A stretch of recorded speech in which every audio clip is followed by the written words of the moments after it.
ตอนที่เป๊ะนะ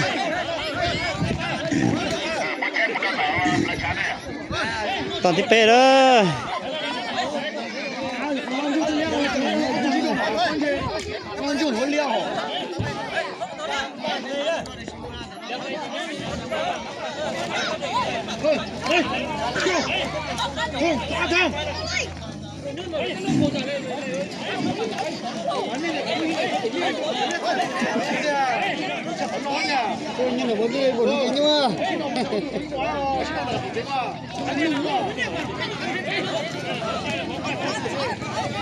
จักรหัวชาเล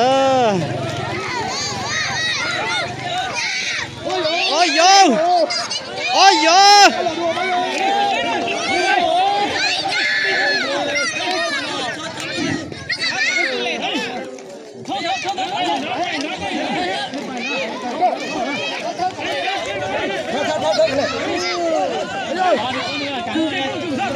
โอ้ย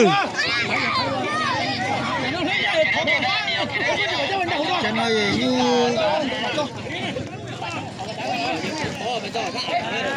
บ้องเบิ่งได้บ้องเบิ่งเจอสุขภาพดูกับบ้องเลยนี่ก็ชอบนะพี่เจนี่ก็โอ้ยนี่ก็คุณ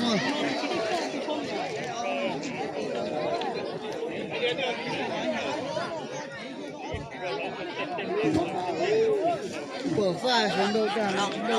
โตเลยตัวฟ้าจิตตัวสิลันโด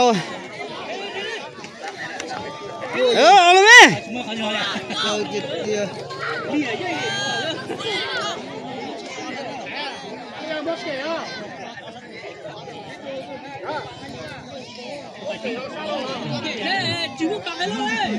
过来吧，你不要给啊！你都白了，你都下好都用了，别去倒啊！别给来了。冬天我可能去北京去是个作业，你知道的，就是我在那边山里可能。放开了，不要了，不要。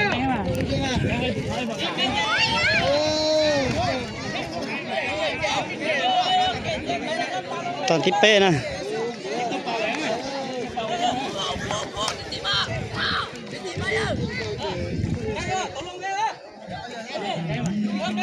ชนได้ไงไล่ซะมาเดี๋ยวหนูใส่เราหนูจะโตเศร้ามาเขาเลยมั่วมันจะยืดช่วยเลย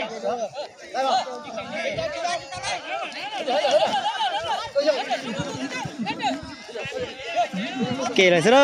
ย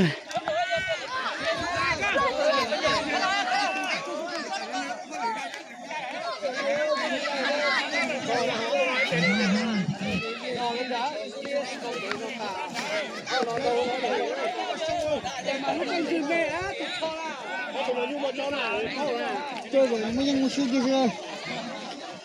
เนี่ยเก๋มาเก๋ตัวตัดสินแล้วนะเขาตัวยุ่งเด่นแล้วนะเก๋แล้วเก๋ทนเจนะเขาตัวนี้คิดเตอร์ไล่ก็เนี่ยตัวปากก็ปกคอก็ดูจีเลยก็เก๋เก๋